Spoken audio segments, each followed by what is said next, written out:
మనుషులు ఎంత గుడ్డితనంలో ఉన్నారో ఒకసారి మనం గమనించుకోవాలా. వాక్యములో చిన్నపిల్లలకి బాప్తిస్మం ఇమ్మని ఎక్కడ రాయబడి ఉంది అసలు? మరి ఇలాంటి ఆలోచన సాతాను ఎవరికన్నా పుట్టించినప్పుడు దాన్ని కొంతమంది ఇంప్లిమెంట్ చేసి అదొక పెద్ద సిద్ధాంతంలాగా తయారు చేసి చిన్నపిల్లలకు బాప్తిస్మం ఇస్తున్నారు. బాప్తిజం అంటే అసలు అర్థమే తెలియదు అనమాట వీళ్ళకి.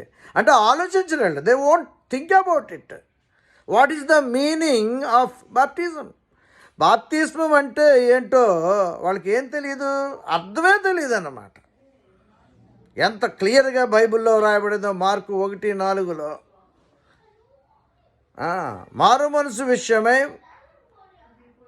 పాప క్షమాపణ నిమిత్తము మారు మనసు విషయమైన బాప్తిస్మము అని ఎంతవరకు క్లియర్గా మాట్లాడితే, పుట్టిన పిల్లలకి ఏం తెలుస్తుంది అంటే అసలు బాప్తిస్మం అన్నది ఎందుకు?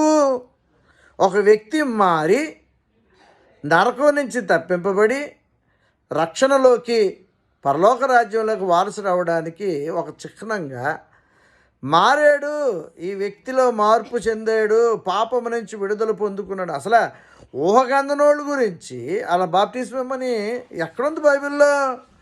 ఇలాంటి తప్పుడు సిద్ధాంతాలని మనం ఏం చేయాలా? ఖండించాలా. అలాంటి సంఘాలు ఎత్తబడే సంఘాలు కావి. ఏంటంటే ఏదో మత సంబంధంగా నడుస్తారు అంతే. వాళ్ళు ఈ లోక సంబంధమైన మర్యాదలు కలిగి ఈ మత సంబంధమైన వ్యక్తులుగా ఈ యొక్క సిద్ధాంతాలు కలిగిన వాళ్ళు నడుస్తూ ఉంటారు. కానీ బైబిల్లో ఎక్కడుంది చంటి పిల్లలకు బాప్తిస్మం అని? నేను మనం విన్నప్పుడు నాకు మతిపోయిందంటే, స్కూల్లో సర్టిఫికెట్ అట బాప్టిజము సర్టిఫికెట్ ఇస్తేనే కానీ ఆ స్కూల్లోనంట అడ్మిషన్ ఇవ్వరంట. ఇలాంటి ఇది అంటే క్రిస్టియన్ చర్చ్ అట, క్రిస్టియన్ స్కూల్ అంటే ఇది క్రిస్టియన్ స్కూల్ కాదు. ఇది యేసుని ఎరగని స్కూల్. ఇది యేసుని ఎరిగిన వాళ్ళైతే మారు మనసు బాప్తిస్మం గురించి ఒక అవగాహన ఉంటుంది. అంటే వీళ్ళకి మినిమం నాలెడ్జ్ కూడా లేదు. జాగ్రత్తగా ఉండాలి. అంచెదినముల్లో అనేకమైన అబద్ధ బోధలు వస్తాయి అన్న ఇయే ఉదాహరణలు. చంటి పిల్లలకు బాప్తిస్మం ఏంటి? అసలు బుద్ధి జ్ఞానం ఉండాలి కదా. అంటే ఏం చేయరన్నమాట. They won't even think about it.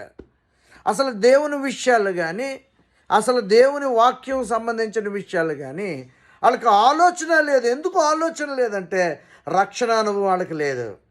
మార్పు చెంది యేసయ్యతో ముడిపడిన అనుభవం లేదు వాళ్ళకి. పరిశుద్ధాత్మ దేవుని నడిపింపు వాళ్ళకి లేదు. కాబట్టి ఎవడో తీసుకొచ్చి చిన్నపిల్లలకు బాప్తిస్మం ఇద్దాము అనే ఒక సిద్ధాంతాన్ని తీసుకొస్తే సాతాను ఏం చేస్తాడంటే కొంతమంది పనికి మాలిన వాళ్ళకి, సరైన ఆత్మీయ జీవితం లేని వాళ్ళకి, సరైన క్రమశిక్షణతో వాళ్ళ జీవితాన్ని కలిగి లేని వాళ్ళకి తప్పుడు ఆలోచన పెడతాడు.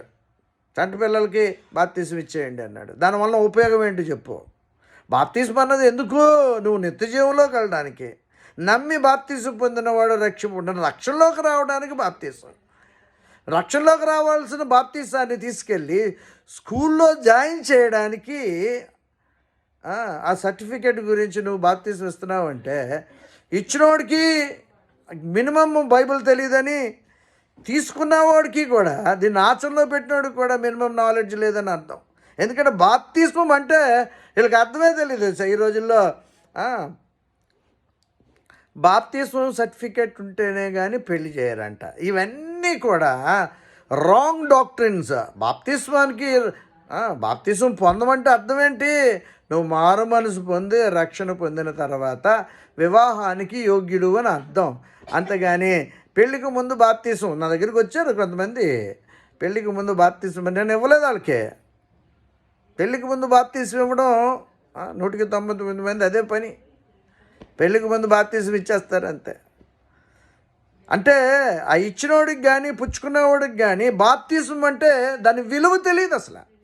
అది ఎంత గొప్ప మాటో వాళ్ళకి తెలియదు. కాబట్టి ఈ రోజున జాగ్రత్తగా ఉండాలా. ఏ ఆలోచన నువ్వు కలిగి ఉన్నావో, ఎలాంటి భయంకరమైన మత సంబంధమైన వ్యక్తుల మధ్యలో మనం ఉన్నామో మనం గమనించుకుంటూ ఉండాలి, జాగ్రత్తగా ఉండాలి. ఇలాంటి వాటిని ఖండించమని వాక్యము తెలియజేస్తుంది. ఎందుకంటే చాలామంది వీళ్ళ తప్పుడు సిద్ధాంతాల్లోకి వెళ్ళిపోతున్నారు. సాఫ్ట్వేర్ ఇంజనీర్ అండి, ఒక ఆమె అయితే డెవలపర్ ఆవిడ. వీళ్ళిద్దరూ కూడా లోక సంబంధమైన జ్ఞానం కలిగి ఉన్నారు, కానీ మినిమం ఆత్మ సంబంధమైన ఇంత జ్ఞానం కూడా కలిగి లేరు. పిల్లలకి బాప్తీసం ఇచ్చి బాప్తీసం సర్టిఫికేట్లు తీసుకొని ఆ స్కూల్ గొప్పదంట, చాలా సీట్ రావడమే గొప్ప అంట. ఇది క్రిస్టియన్ స్కూల్ అంట. ఇది క్రిస్టియన్ స్కూల్ కాదు. It is totally wrong doctrine school. తప్పుడు సిద్ధాంతము కలిగి క్రీస్తు లేకపోతే క్రైస్తవ స్కూల్ అని ఒక భ్రమలో బ్రతుకుతున్న ఒక భయంకరమైన సంస్థ అని మీరు గమనించుకుంటూ ఉండాలి. వాక్యం మనం చదివినప్పుడు బాప్తిజం ఎందుకో నీకు తెలుస్తుంది, రక్షణలోకి నడిపించడానికి. ఏదో ఎడ్యుకేషన్ గురించి పెళ్లి గురించి కాదు బాప్తిజం. చులకన చేసేసారంతే బాప్తిజాన్ని చాలామంది. జాగ్రత్త.